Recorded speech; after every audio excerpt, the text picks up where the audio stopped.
Hello my friends, welcome back to a tournament report from Riftwars, July 22. Now this is my second attempt to record this tournament report because the first time I had the wrong input device selected and recorded 3 games of a tournament report of silence. So that was good. So we're going to try again.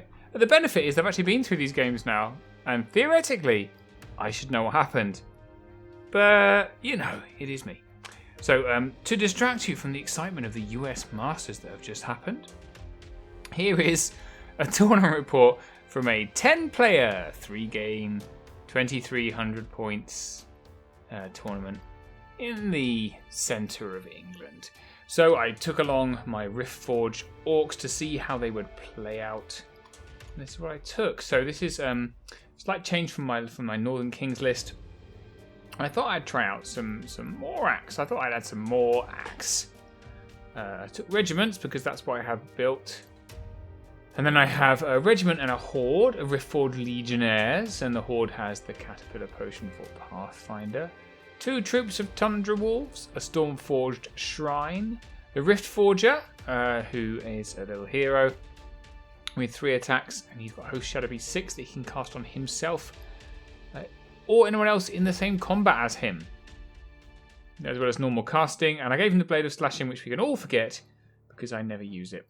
Forget I have it the entire game. There's Thonar, who is broken because of his amazing abilities. I have added 2 Stormbringers on Hellstrike Manticores. One of them I have given the Sanguinary Scripture to give him Life Leech 2. And they're nice little flying heroes, pretty cheap. And then I've got the Iron Boots formation, which is 2 regiments of Legionnaires, and their nerve gets boosted to a 15-17. And a regiment of Reborn Legionnaires, who are Crush 2 version with Inspiring, and they have an Aura of Wild Charge. D3, so that obviously affects the Morax, which is good. And I gave them Aegis of the Elohi for that lovely... what's it called? You know, when you... Yeah, Iron Resolve, when they get their health back on a steady nerve check. Okay, so that was my list. It's not brilliant, but it's all right. Let's move on. I should note that the Riftforged Legionnaires in this list, with the additional nerfs, the Iron Boots, aren't complete because John Quayle promised to send me some orcs and then did outrageous. He has now sent them to me. But it's too late now, obviously. It's all his fault. So, my first game was against a lovely chap I'd never met before. In fact, we'd never met most of the people there at this tournament, apart from 2. And he was playing Basileans. Nice guy, and this was his list. He has a regiment of Men-at-Arms Spearmen with the Veteran Command upgrade. What does that do? I don't know what that does. Veteran Command. Does it increase their nerve? Oh, you've got Staying Stone anyway. And then Horde of Elohi with Celestial Fury, which gives them Crush 2 but lowers their defense to 4. And Pipes of Terror for Brutal. Ogre Palace Guard, who have also got Aegis Theater. There's a lot of Aegis going around. A regiment of Gur Panthers. A regiment. I rarely see a regiment of Gur Panthers. I'm not convinced by that at all. Let's see. 2 troops and a regiment of knights, all of which with Aegis fragments for additional Iron Resolve when needed. A regiment of Panther Lancers, which we played as having Pathfinder, but they don't have Pathfinder. So there you go. It's an additional rule for free. We've got a Phoenix, a Dictator with Iron Discipline, and a Wingbane Cloak. I know what Iron Discipline does. I should probably look this up. I should have looked this up after the last time when I read through this and said I need to look that up and then didn't look it up because I immediately forgot. It didn't come up, so maybe it's a nice rule, who knows. Wingbane Cloak means it's ensnaring against flying units. It's very good against my Stormbringers, so I should be spending most of the game trying to avoid him. Then we have a Priest who has Shroud of the Saint and a bunch of upgrades. He's knowledgeable, so he's got Bastion 1, Heal 5 and Alchemist Curse 2. There is a lot going on there. Really, a lot. That Priest is a pretty versatile. He can do anything you like, can't he, really? High Paladin on a horse with a Diadem of Dragonkind for a bit of Fireball, as well as 5 attacks. And Julius, Dragon of Heaven, who, of course, is excellent. So really, it's an interesting list. It's not I don't think it's particularly optimal. The characters in particular are very, very overloaded with rules, which makes them extremely expensive for what they do. And I am unconvinced by both troops of knights and a regiment of panthers, but let's see how they do. So this was our battlefield. We have got, so these are rough terrain. I think we treated them as flats. There's another one somewhere. Here it is. There is 2 height 6 forests here, some height 6 houses, some height 2 walls. There's one there and one here, and then 2 height 3 hills. So that's our battlefield, and this is how we deployed. So we are playing Invade. We're playing Invade, which is where you have to get over the halfway line of the battlefield. It doesn't look like that, but you get the idea. So Alex has deployed very heavily on the left-hand side. Quite an elite force because it's obviously Basileans. These are his Go Panthers. Regiment of. Where's the troop? Where's the troop? Was there a troop? There was no troop. I'm making that up. Regiment only. There's troops of knights. There's 1 troop here and 1 troop here. This is the... Oh, those are the troops of knights. Thank you. Troops of knights. There's the regiment. That's the Horde of Elohi. That's Julius. That's the Phoenix. That's the mounted hero with Fireball. Diadem Dragonkind. These are the Panther Lancers, who don't have Pathfinder, but we thought they did. These are the Spearmen. There's a little regiment of Palace Guard. Those are the 2 heroes. I think that's the Dictator and that's the Priest. Okay, so very heavy on this side. I think his hope is to smash through with this kind of hitty bit, this hitty block here, and then sweep round. Right. So, in response to that, when he started to deploy very heavily on this side, I first deployed low. So I first deployed my Reborn Legionaries with the Morats on either side, which I do in every game, because I want them to have wild charge. 2d6, maximum charge 16. That's the main reason I put them in, because I think that's hilarious. And then we have some Ger Panthers for a bit of speed, along with Thonar and the Riftforged, who I put together because they complement each other very well. That's the Horde. And then we've got Shrine, one of the Stormbringers, and the normal regiment of Legionnaires. Okay. Now, against the hitty stuff, all I've put is Ger Panthers, and then the 2 increased nerve regiments, and there is another Stormbringer over there. So he's there to be speed 10, to fend them off a bit. And then these guys' job is simply to last as long as they can while I kind of curve around here and try to break from this side. That's my plan. Thonar is here so he can go wherever he likes. Let's see how we go. So oh, there's his army. Very nice. Movement trays. Nice, very nice Phoenix there. Like that. And here is my army. That's the Stormbringer I was talking about before. My new models I'm quite pleased with. There's the rest of the army, which looks alright. You can see here, look, I haven't finished. You can't quite see, but there's not. They need basically 4 models each on the back there. Anyway, so I get first turn. In fact, does he give me first turn? No, I think I get first turn. No, I think he gives it to me. I can't remember. Whatever. I get first turn. Anyway, and so I move up pretty far as I can. Obviously, we've got some pretty fast stuff here, so I'm just out of charge there. I have tilted my Stormbringer like yay, which I shouldn't have. I should have kept him flat, because then you can go 20 in turn. But there you go. Live and learn. I've moved a bit further here because there's less stuff that's less fast that can threaten me. And then I have gone quite hard down the right-hand flank on Stormbringer. These guys just go forward, and everything else is kind of angling like this. So yeah, pretty simple turn. Nothing exciting happened. So he has pushed forward predictably fast because he doesn't care.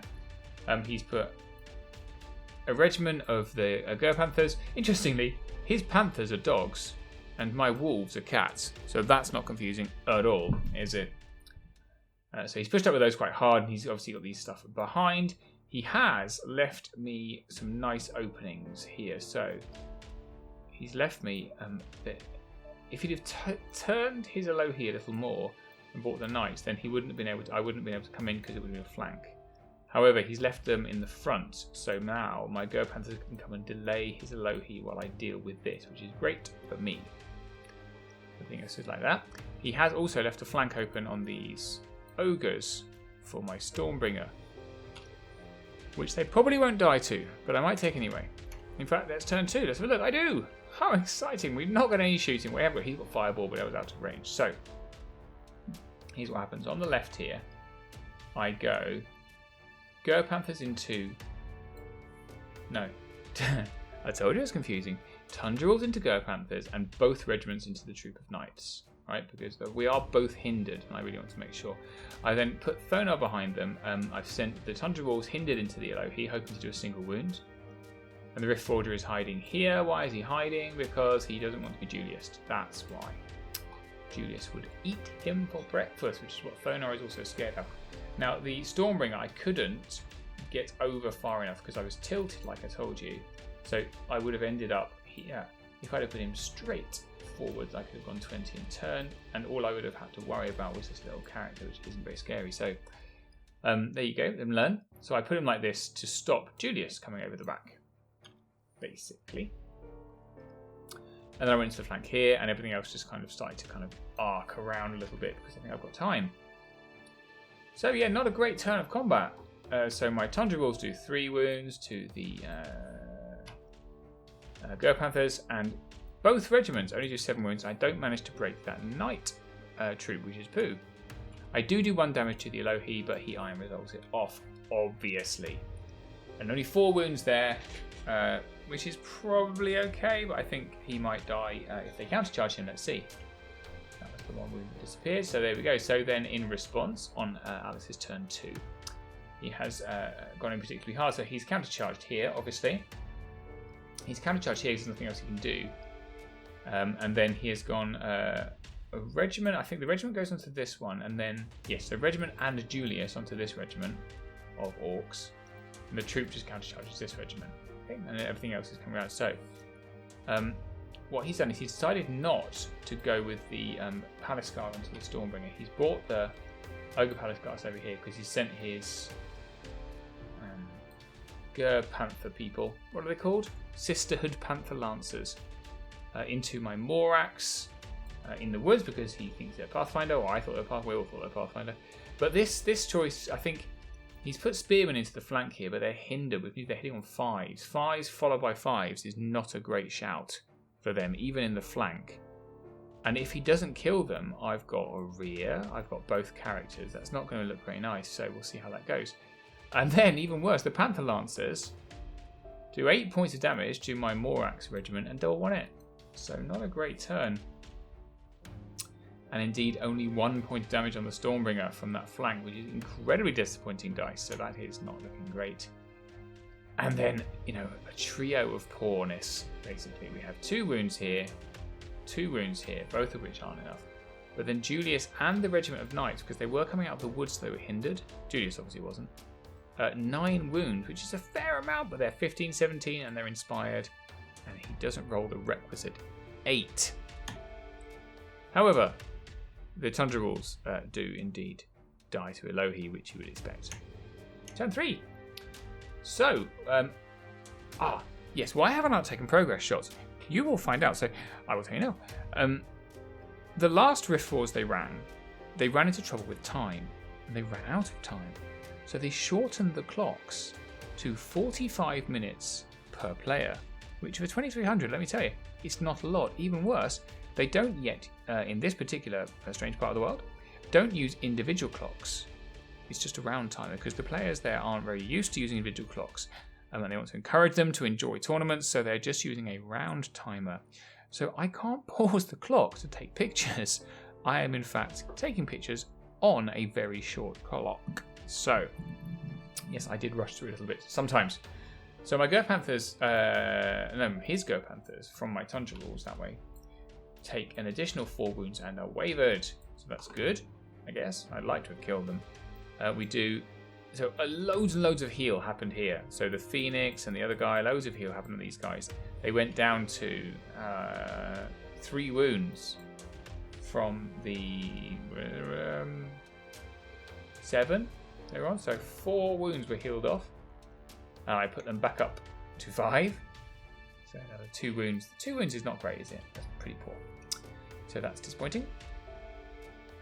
And we countercharge the Knights. I send the Riftforger into the flank. But we only do 3 wounds, which is pathetic. Like, terrible. I send Thonar into these guys, and he doesn't have a great turn. He does 4 wounds, and they're okay. However, right, so this is complicated. I'll try and explain. Let's go back. So we have a situation here. Here we are. So what I do is we have an Amorax here and a Amorax here. Okay. We have Reborn Legionaries here. So I send the Stormbringer into the Priest because I'm tired of him healing. He's a very good healer. Okay. I send the Reborn Legionaries. No, I don't. I send the Reborn Legionaries into the Palace Guard here. Yeah. And then I send both Morax into Panther Lancers. That's what happens. One in the flank and one in the front. Okay? And if you're not okay with that, tough. Because this is a passive experience for you. It's not interactive. So we obviously kill the Palace Guard with my Reborn Legionaries on the flank. Nice. And then double Morax obviously kill the Panther Lancers. So that was a very successful sweep. And these guys are finally trundling around. We are going to take a front charge here, but again it's hindered off a wall. And we only do a couple of wounds up here to this Priest. One wound in fact, but at least it stops him casting. I have, however, hopped over my you see there he is, so you can't really see here, but he was here, remember. I've hopped him over here because with the Alohi running forward, so they killed and then he overran. And I've got a lovely empty space that I can just sit in. So on his turn, he then has to turn his Alohi round, which is what you want to do. Take these dangerous units and make them turn and turn and turn and turn and turn.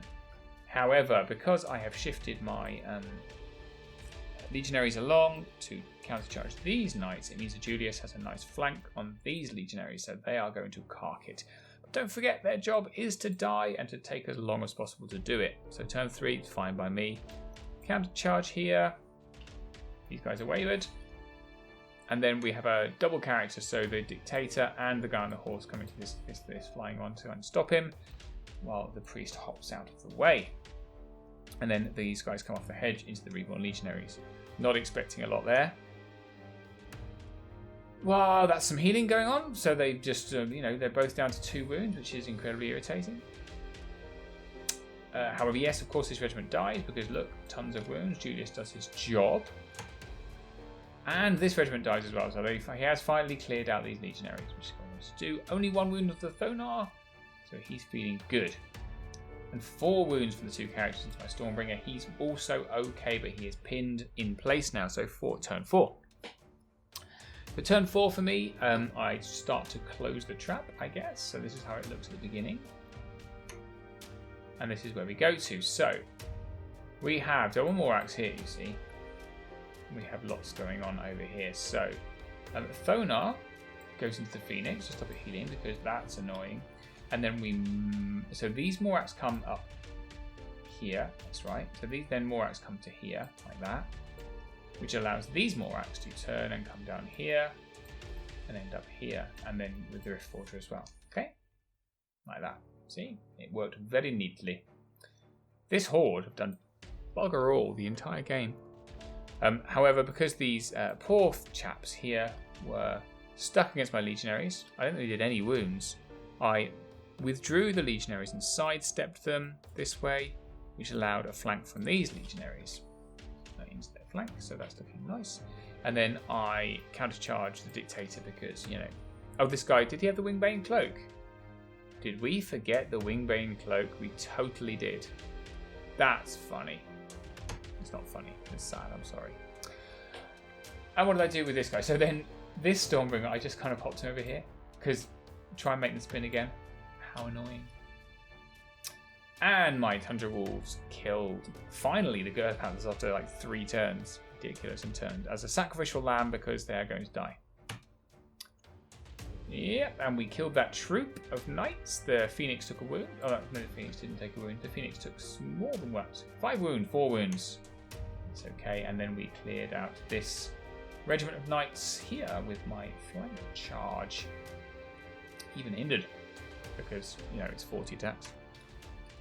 So then in response, he decides to use the Gur Panthers, or the Tundra Wolves rather, as a free turn. So he's going to attack them, so he just, with both Julius and the Alohi, just so he can turn around and be facing my Stormbringer up there, which seems sensible. The Phoenix goes back into Thonar, and that's the turn. There you go. Oh, and he finally kills off my Stormbringer with his 2 characters. So, good job. Turn 5. So, unfortunately, however, it is now looking a rather token resistance on the left-hand flank, because he unfortunately only has Elohi, a Troop of Knights, and Julius over here, and then he's got these 3 characters here. So, he's also got Phoenix as well. We take these Morax into the flank of the Phoenix.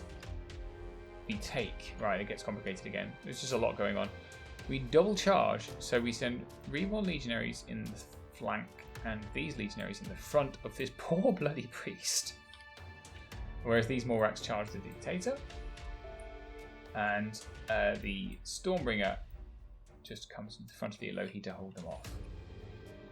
And then the Riftforger comes into the Knight to hold them off. So Julius is unfettered, but at this point I'm alright with that, I think. There we go, got 3 wounds here. Did he do any wounds? He might, yeah, he had a wound, which was resolved off here. Sorry, rushing with the camera. So I think the priest died and went into this guy. He may have died. I can't remember. We'll see in a minute. So Julius then went into Thonar, trying to get the points off of him, because he's the most likely to die.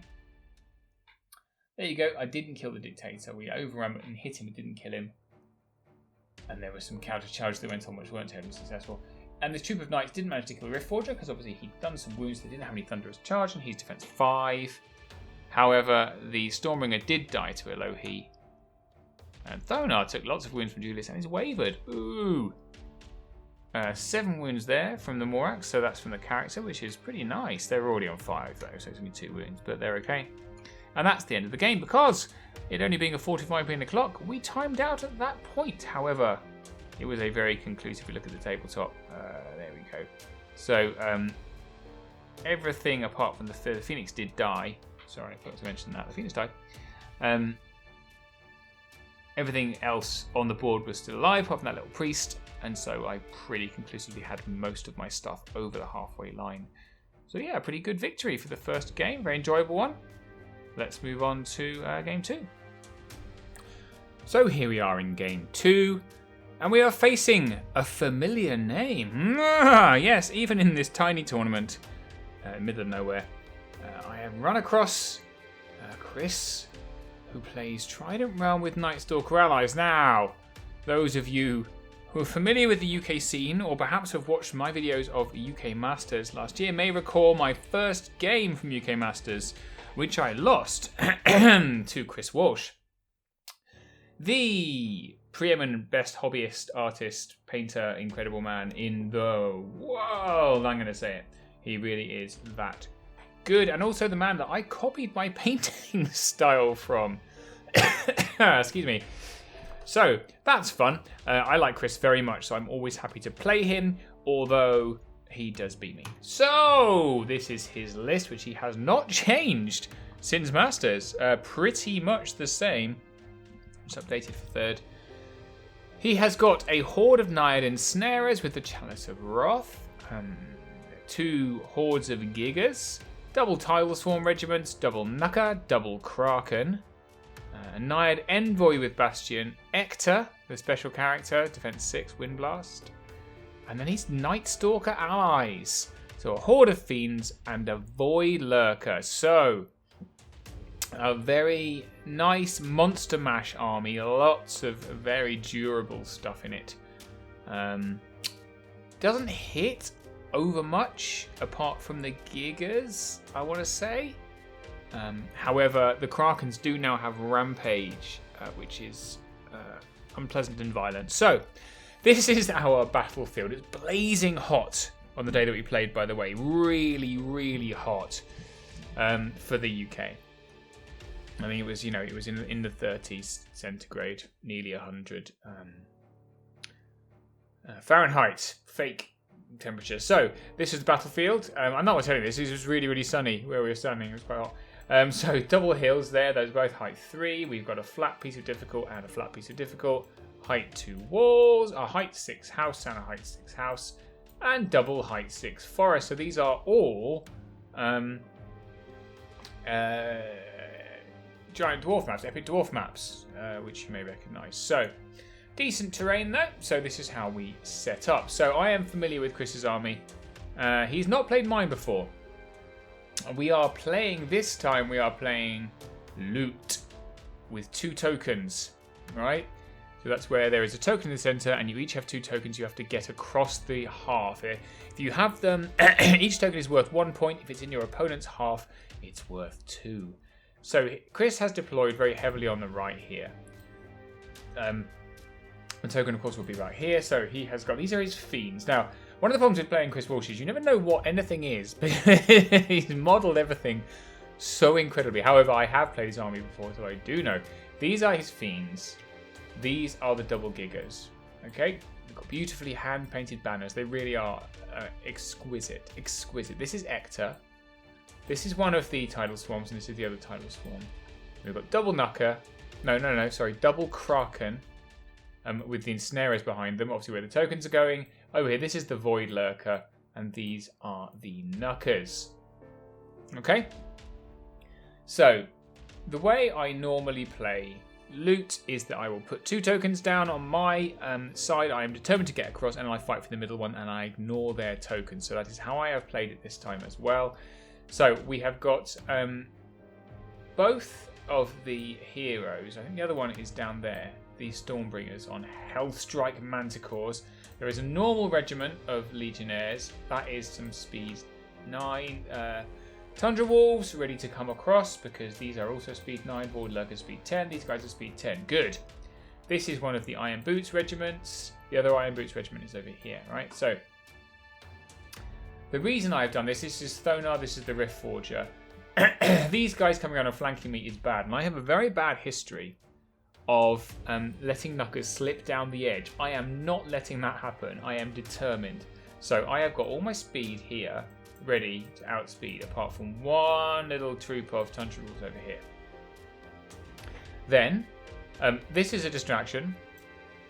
Frankly, they don't matter. There's another regiment there.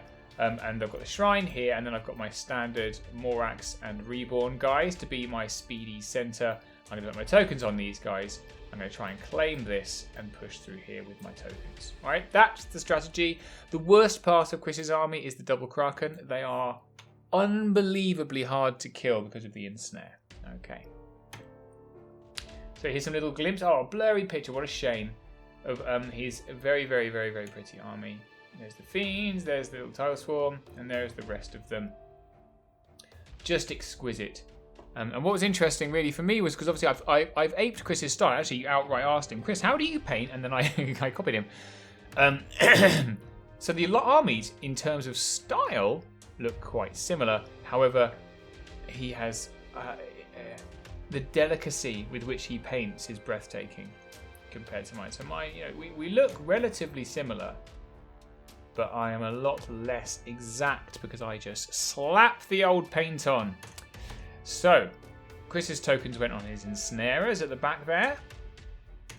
And mine went on my horde at the back here. And that's as it is. So, Chris wins first turn. And he takes it. Because taking first turn in loot is a significant advantage. He did have a little bit of scouting. But he didn't scout forward too far with his tidal swarms. So, he's come in very hard here with his speedy stuff. And over here, just kind of a nice arc like this. Kraken's pushing forward quite heavily, and he's got Ector on a hill to do some wind blasty shenanigans, which he does. So he wind blasts back this Morax 3 inches and does 3 points of damage. Gross.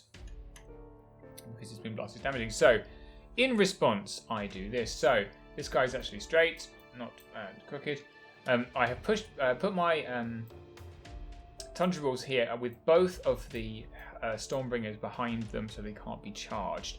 And I've got a regiment just touching the hill here, and my line of sight here is such that if the Knucker does come down here, I can see it. Now, Chris has made the same mistake here that I made in my last game, in that he's tilted his Knucker a little this way. So he would have to do 2 turns to go 18 down here. If he was straight like this, then he would be able to come 18 and turn, and that would be unpleasant. However, he didn't, so I was pleased. Everything else is here, just a little backup. This is out of 20. And so I am ready to come round. So I brought everything up. I have had to put these guys into range, but I don't really care. Because we are already over here. So on the right-hand side, I've gone a lot more aggressive. I'm preparing for these guys to be pushed back some more. So I've got my horde to stop them if they are pushed back. And over here, I've simply put these Tundra Rules right in front of the Kraken to delay them. And then I've got these guys to go in front of the Kraken next turn. So a double delay. Let's see how that works. Turn 2. Oh, this is before turn 2. What was this? Lightning Bolt onto the...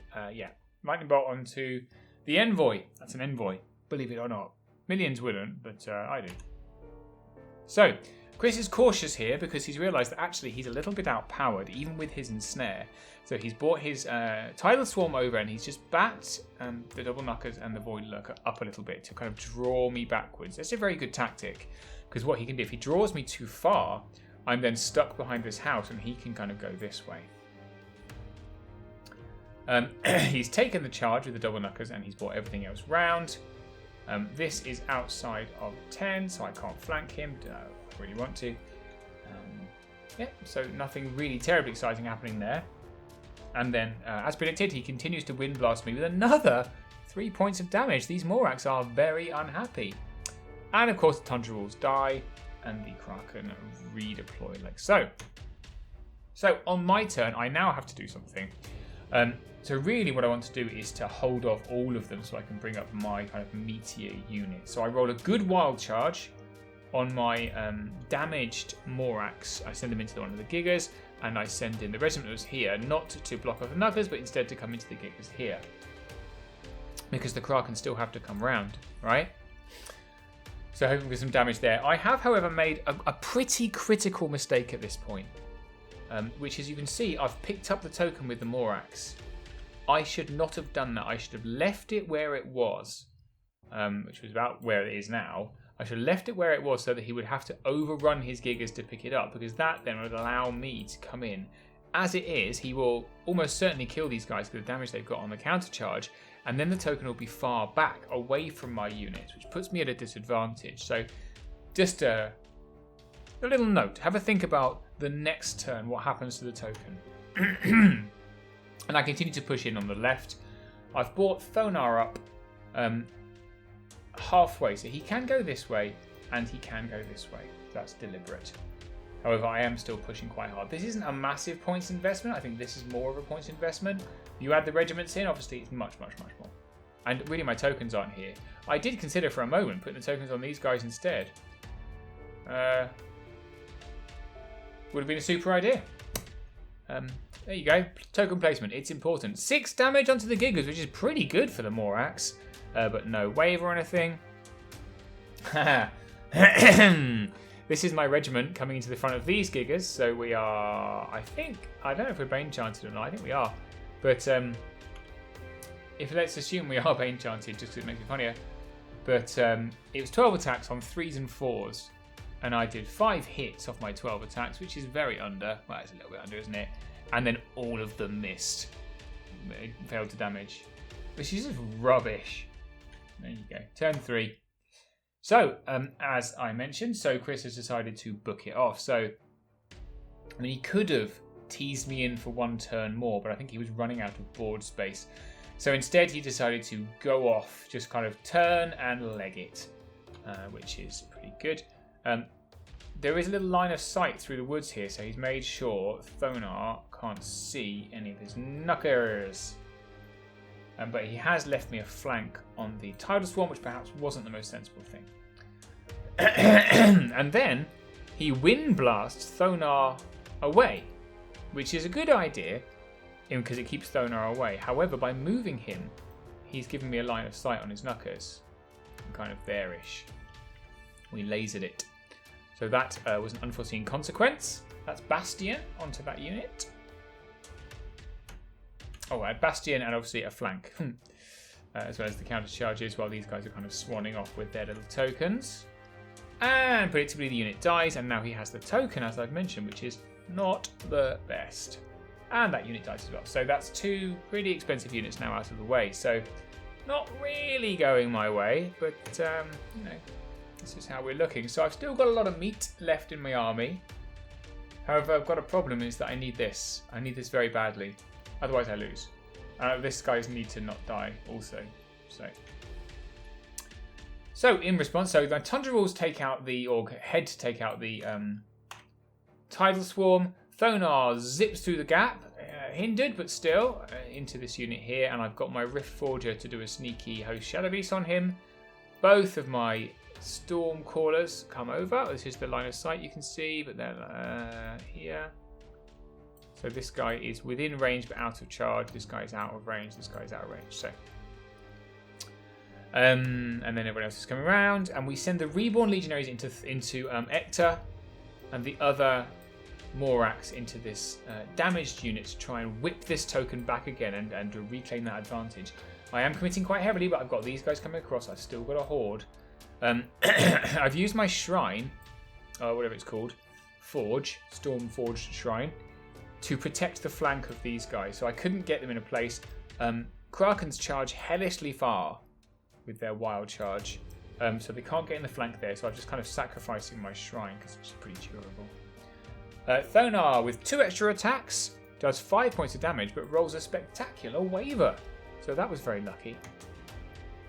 However, the Morax do not repeat their colleagues' good performance, putting only 4 points of damage onto these Gigas. We do waver them though, so that's all right. At least the tokens are held up for a little bit. I think there's 1 wound onto Ector. Yeah, 1 or 2. He's okay. We are now both going to die though, because it's Kraken time, boys. So turn 4, this is how we look. I am uncomfortable with progress. He's managed to snaffle the token away, the one that I need to win. My token is still here. He's got his 2 into my half, and I've got 2 Krakens looking down the flank of my units. Plus his Void Lurker is coming over, and he's still got a horde of Fiends. I do have tools in my box. I've got double Stormbringers.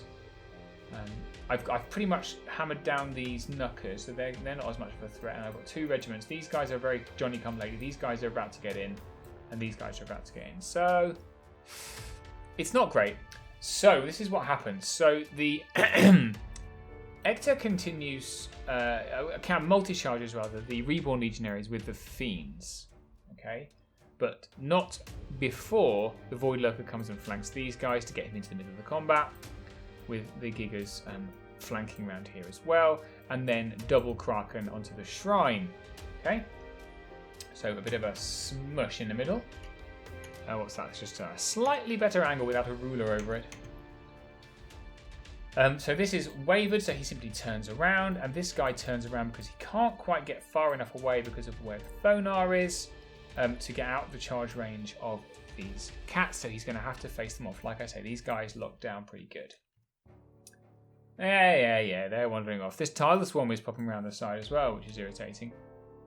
9 wounds from those double Kraken onto my Shrine, and he's feeling okay, which is a relief. And even better, so we take lots of wounds on the Reborn Legionaries. However, it's only a waver, and my Shrine has got an Aura of Fury, so I'm feeling relatively positive about that. However, obviously the Morax that were here are very dead. So, on my counter charge, I decide that I'm not interested in playing with Knuckers. So my cats come up around here. I'm not going to win this fight. I would simply lose a unit. So I nimble move them up to here, and he's out of line of sight of both Knuckers. Thonar in the meantime decides he also doesn't want to play, and he needs to join this combat because actually I really need him. He's coming in over here, ready for next turn. I've got so 1 Stormbringer went into the flank of this unit, but really what we're focusing on is this unit, is the damaged unit with the token. So my other Stormbringer comes around here to come in next turn and take them on. So the Shrine down here countercharges this left-hand Kraken, which brings the Shrine within 6 inches of the Reborn Legionaries, which were like this but wavered. So they have now Fury, so they can then countercharge the Fiends. And then, so when I did that countercharge, the Horde then came in the flank. Okay, everyone with me? And then these 2 units, Johnny Come Lady coming up. My Riftforged is ready to Host Shadow Beast or join the combat. Next turn. Turn 5. So, 9 points onto the Fiends. Disappointing. But I think, is that a waiver? That looks like a waiver token to me. Maybe they're wavered as well. There's waiver town everywhere, isn't it? Oh, it looks like a token, but I think Chris is using all sorts of tokens. But I think that was a waiver. Maybe. We'll see. And then we kill a Kraken. Hurrah! Well, a flank from a Horde will do that to most units. I've managed to reform the Horde so he's out of charge range, but it does mean that once this Shrine dies next turn, I've got a Kraken in my rear, which is bad. But really, this was the best of a bad placement because really, the Horde now has the potential for triple or even quadruple charges. So that's worrying, isn't it? Yeah. So that's pretty much what happened. On to turn 5, getting very critical and crunchy in the middle now. So he doesn't do the triple, he takes the double. So he sends the Void Lurker unexpectedly. I was looking at that. So the Void, yes, I did look at that. The Void Lurker and the undamaged Gigas come into my Horde. We get Ector into the Reborn Legionaries. And the Knuckers pop over. So one pops through the woods and one pops around the corner.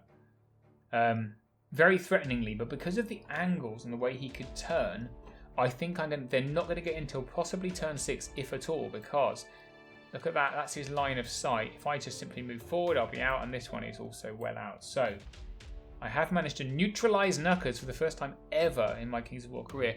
Also, this Kraken absolutely shit the bed. In terms of its damage, only 2 damage onto the Shrine, and it's still okay. So that's 17.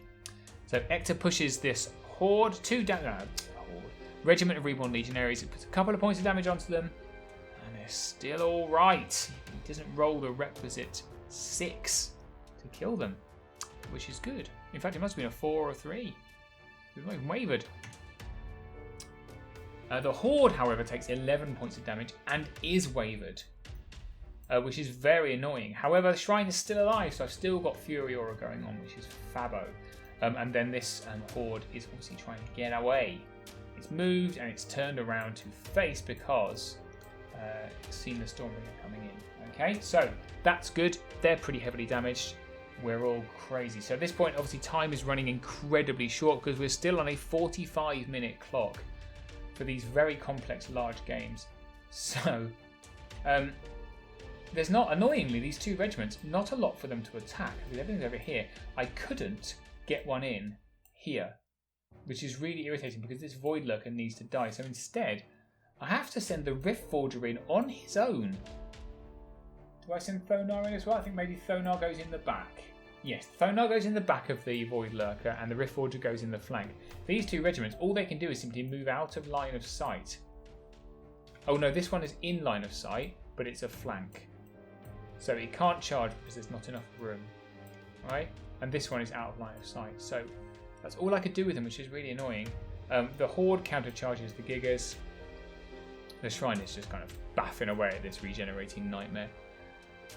However, my Stormbringer does come into the Gigas and he claims the token. Now it's game time, right? So he's got 2 tokens on my side. There are 2 tokens on my Horde, which is heavily damaged. And I've got 1 token here. So currently, it's 2... no, it's not 2, 4. It's 4 all. Right, on turn 5. The Horde needs to live, or I need to reclaim the tokens for me to draw or win. Very close. Running very short of time. Turn 6. So the Void Lurker takes some damage but doesn't die, I want to say. Yes. The Void Lurker takes a disappointing amount of damage, I'd say, and doesn't die. Equally, the Gigas take 4 points of damage and still doesn't die. So it's poor all round. So this is the only successful combat that turn. So in turn 6, he finally gets his Tidal Swarm around the side, and my Shrine finally dies. Even worse, the Horde dies, right? And then he backs up. I think he's either backing up or turning the Gigas. I can't remember what he's doing with them now. He's doing nothing with them. He's simply putting the token on them. So the tokens go onto this unit, right? What's happened? The Fiends have died from my Reborn Legionaries. I've still got no stuff to come in over here. And then he's turned his Void Lurker to face this way. So he's countercharged, the Void Lurker countercharged the Riftforger. Only 1 point of damage, which is pathetic.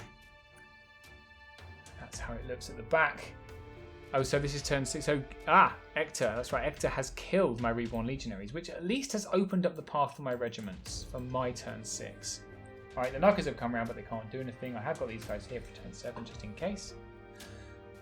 So, it all comes down to turn 6. I've got a lot of stuff. I've got Stormbringer, who's going to come into the front of these Gigas, because he turned them to face this way. I've got another Stormbringer to come into the front. I've got Thonar to come into the front. And I don't think I can fit one of the regiments because of the way this Void Lurker comes like this. And Ector's base here, he's mighty. The regiment doesn't fit into the flank of the Gigas. So they have 4 damage. I've got 5 attacks here, 5 attacks here, and 6 unboosted attacks from Thonar. All on 3s, all damaging on 4s, bit of Storm Strike. Can I kill this unit, claim the token, and back up enough to get over the line for the win? Can I? No. So, I can't. Very disappointing. Incredibly irritating. That was the end of turn 6. So the regiment, 1 came into Ector, 1 came into the Void Lurker, and then all 3 went into the Gigas. I think we did, I think it was, I can't quite see. I want to say like 4 damage total. If you look at the dice here, there's a 20 on the side. A 20 on the side there, it looks like a 4. So I think I did 4 damage, which is poopy. Maybe they were already on 4 damage. They were already on 4 damage. I haven't put the dice down. I didn't do enough, that's right. Because at that point, the round timer was up. So I'm not sure I even rolled it. I can't remember. Chris will have to tell me at some point if he remembers. But I certainly didn't kill them. And then because I'm a masochist, we rolled it out what would have happened. And in turn 7, I would have got them. I would have got them, and we would have had enough time on a longer clock. So a little bit annoying. I don't mind losing to Chris because he's so nice and he's an exceptionally good player. But that was really crunchy right at the end. I nearly had him, and I would have done on turn 7. So frustrating. Well, I've lost the second game. Let's hope for an easier third one. Note: intense and heavy sarcasm, because my game 3 was against my most frequent sparring partner and the person I travelled to the tournament with, Simon, in his Abyssal Dwarfs. Simon is an excellent player. If you watch my Northern Kings tournament report, you will recall he was top after day 1. And I think he finished 4th in Northern Kings. So, yeah, it's great. It's a bit of a shame to play the one person I actually knew the best there. I would have liked to play some new people, but happy to face off against Simon always, because he is a great friend, and he has a very unusual Abyssal Dwarf list, which I rather like. Take note. So he has 3 troops of Berserkers, a regiment of Immortal Guard with a Throwing Mastiff. He also has 2 more Immortal Guard regiments as part of the Damned of Jaeger formation, which drops them to defense 4 but gives them crush 1. Then he has a Decimator Horde with Fire Oil, double Gargoyle Troop, double Hellfane, one of which has the Hellforged Overmaster upgrade, which basically gives it an aura of Wild Charge +2 for all infantry. Do anything else? No, I don't think so. I think. Yeah, and they've both got an Aura of Brutal, which is nasty. He's a Hexcaster, to which he's given an Edge Periscope for a little bit of seeing over the infantry. Knowledgeable upgrade, Hex 3 and Veil of Shadows 3. So the Knowledgeable gives him access to Veil of Shadows 3. Not much use against me, but use against lots of shooting armies that you see these days. Hex 3 is a big problem for me, so I'm going to have to deal with that the entire game. He's got half-breed champion with the banner of Abyssal for Spell Ward. You can tell somebody that's faced a lot of Lightning Bolt and range stuff with their army list. And then the aforementioned formation, which also has Infernox, who has an Aura of Elite.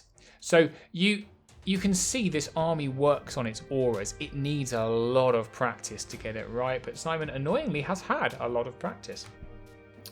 So this is the battlefield. Forgive my army already placed upon it because I forgot.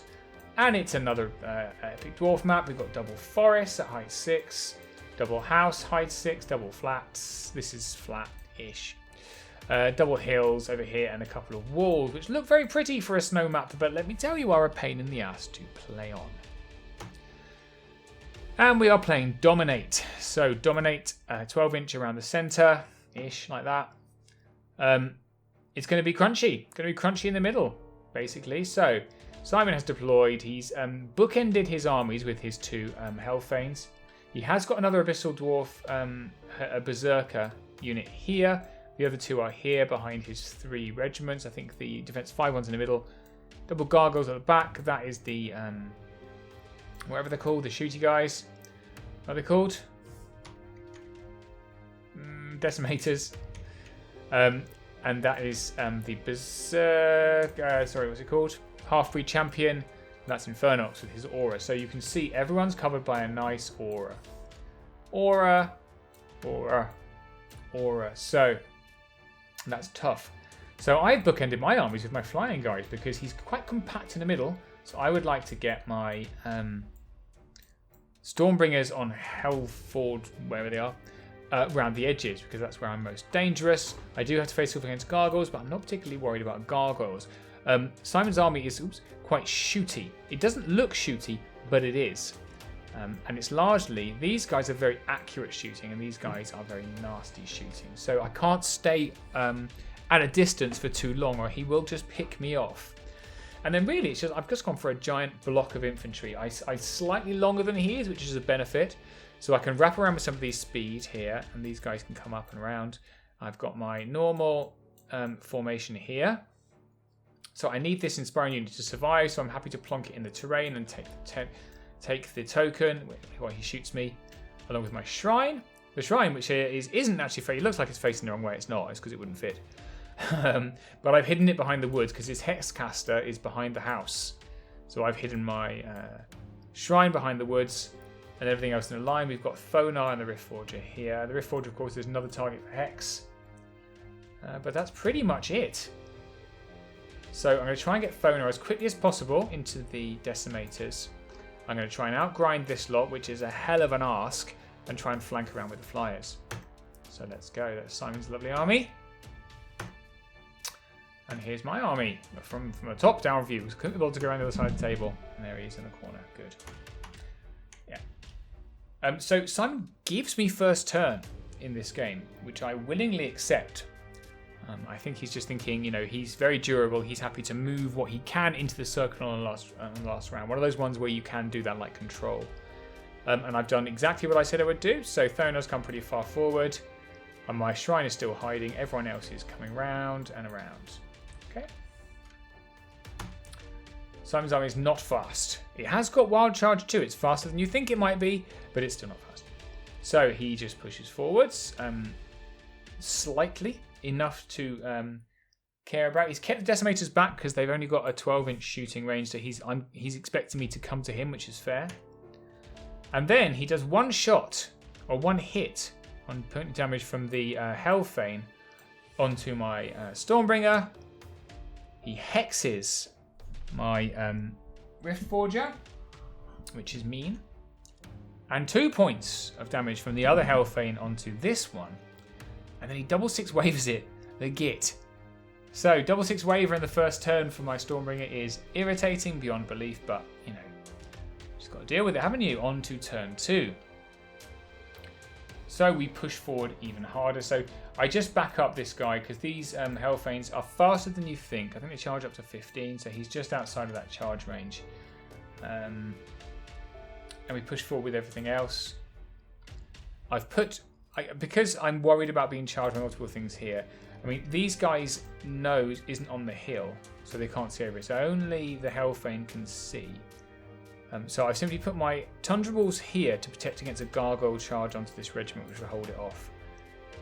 And then I need to be in combat next turn, pretty much to stop him shooting off my flying guys. I need to occupy them. So yeah, turn. That is the turn dice for this turn. So that's what I've done. We've shown you this one already. So exciting. So he takes the charge of the gargoyles, which is, fair. And the decimators wander forwards as the blank base is showing where they actually are because they don't fit on the terrain. Continues to hex my little chap who's not very happy about it. And that is decimators. So the decimators pop forward. So I've come forward like this.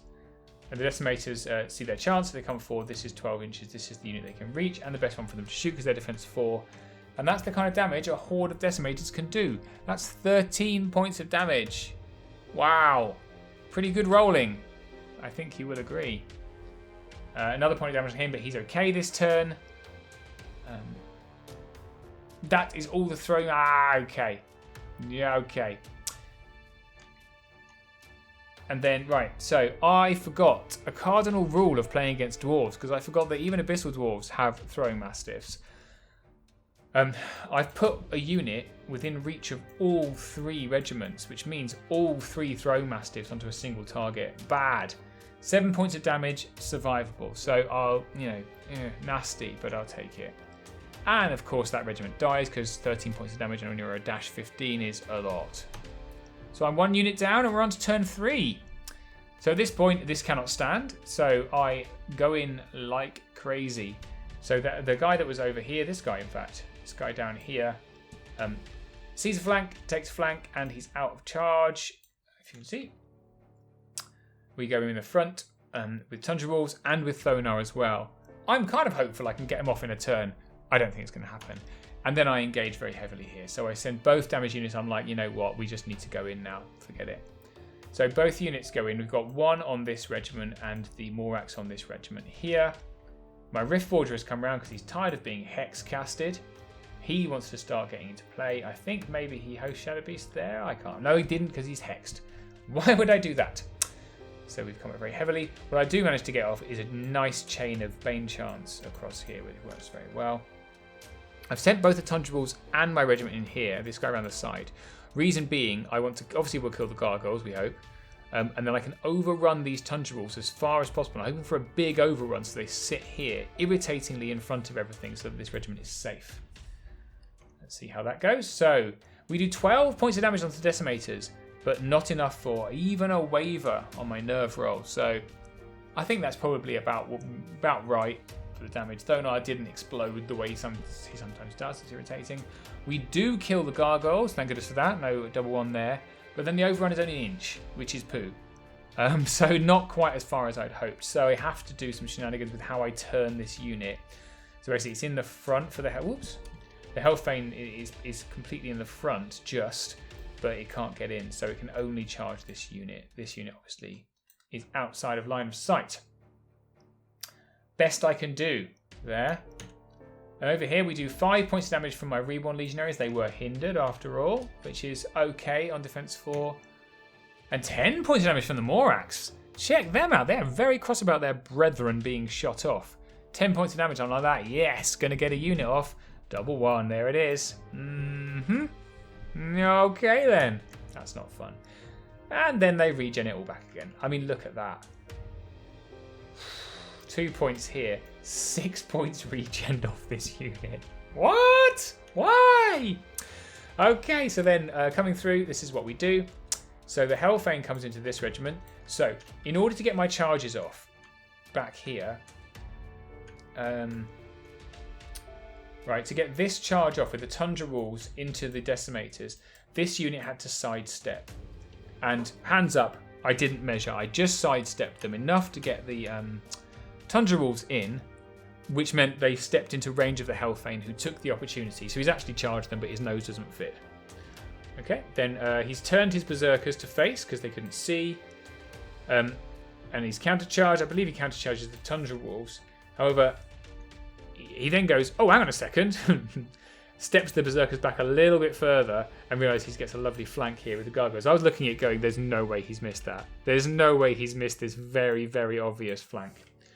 There was no way he didn't miss it. So, some nice kind of positioning here. So the Hellfane turns. He's brought Infernox up. His Berserkers are ready for the second wave. He's kind of a flank here and a front here.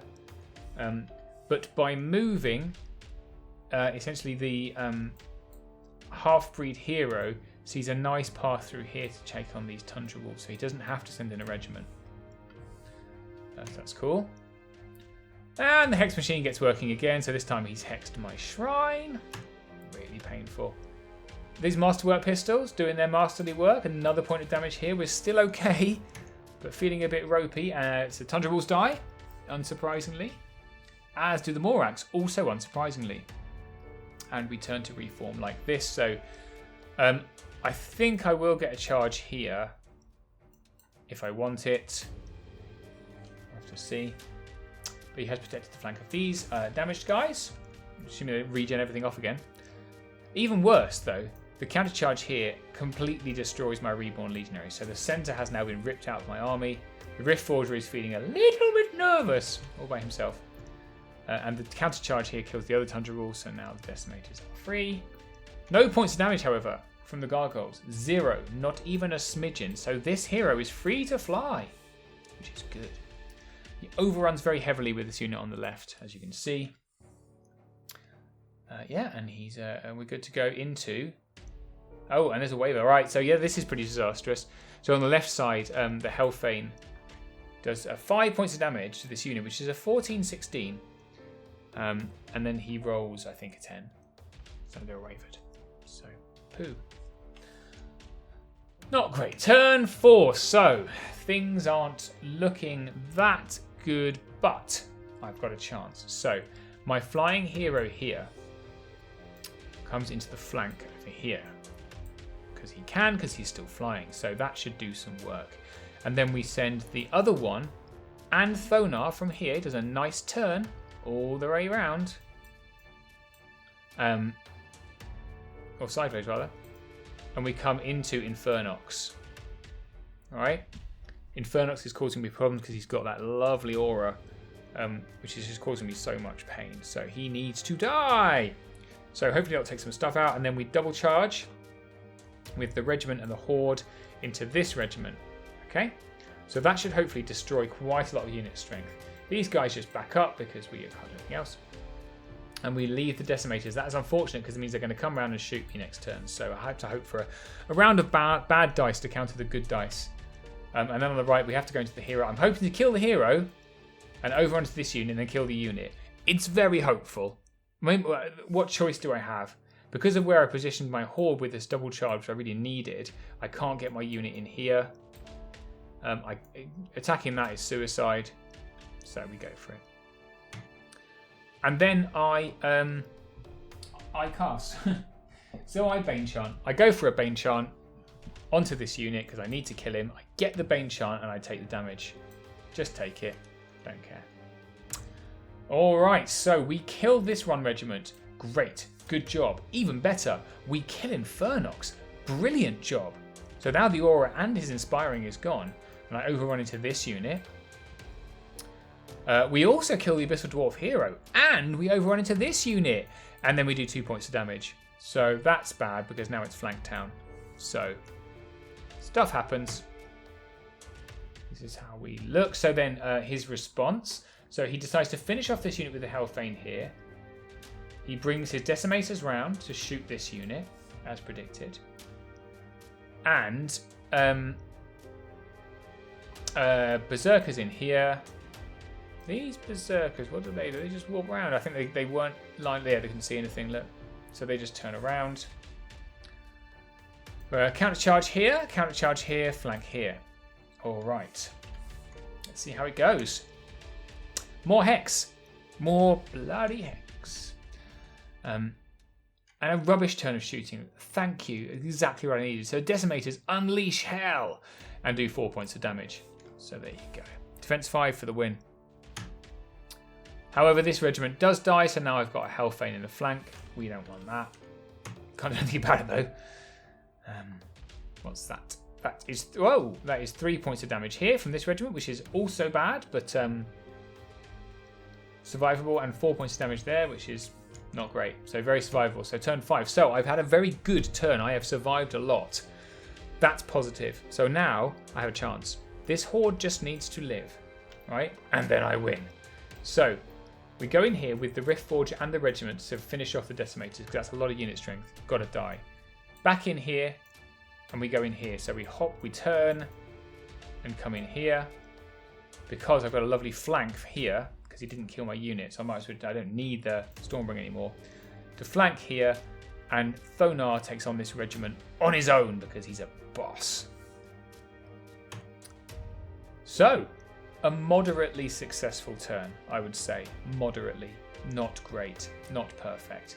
So we do kill the horde. That's super, but he has got another regiment to come in. And he's got a Hellfang to come in. And he's got gargoyles. Who are looking at the flank of my unit. We do kill this regiment, but I can't turn any further than this. So I'm going to get a Hellfang and a regiment because Thonar doesn't kill it. They're up to 10 points of damage, but I don't roll their nerve. So now we've got potentially flank and a double front. The horde will not like that. We also don't kill either of the troops, which is pretty disastrous for the Stormbringers. I mean, they've only got 5 attacks, but they're only a -11, those troops, I think. So it could have gone better. It could have gone worse, let's face it. So anyway, so this is what happens as predicted. Or as not as predicted. I obviously have done this battle report once before, so I'm simply telling you again what's happened. So a triple attack on the horde, countercharge, and a charge over here. Let's show you that charge. That is the Hellfang, and then the Berserkers take on the Riftforger. They waver him, which is bad. The Hellfang doesn't kill this regiment, but 10 points of damage is extremely painful with another turn to go. A wavered Stormbringer is bad news. Can't do anything there. 6 points of damage, and he's okay. 9 points of damage, so it's a fair amount, but not as much as you'd like, I think, if you were the Abyssal Dwarf player. And turn 6. So, whoa there, whoa. Let's talk about what I need to do before we skip immediately to spoilers. I just need to live.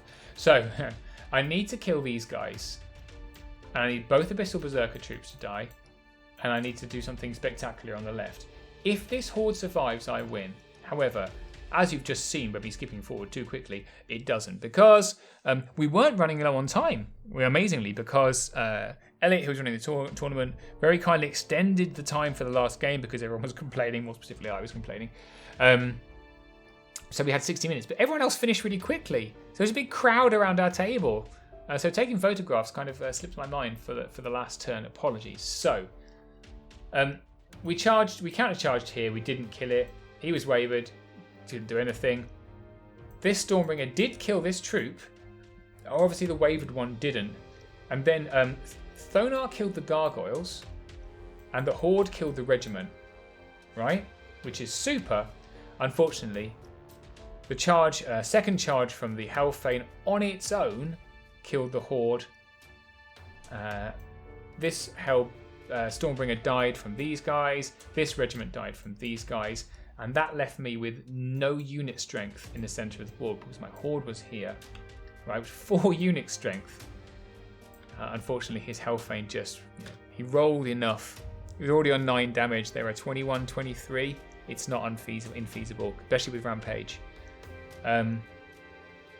He rolled really well. Killed the horde, which meant that he had, I think, just 1 point of damage. 1 point of unit strength within that 12 inches, possibly 2. But I have 0, as you can see. So, turn 7, would it have made a difference? No, because then he could have just brought these guys in. So yeah, conclusively beaten. So that was the end. That was the end of the tournament and of my game. Which left me with my worst tournament finish ever. 3rd from bottom. Which is very sad. But, I played 2 lovely blokes. You don't really think if you go to a tiny 10-man tournament, you're going to play against 2 Masters players. But there you go. Nice to be put in your place occasionally. I am going to rework the list. I think the regiments of Morax are super fun, but they don't really work. I think troops of Morax is the way forward. So let's have a go with that.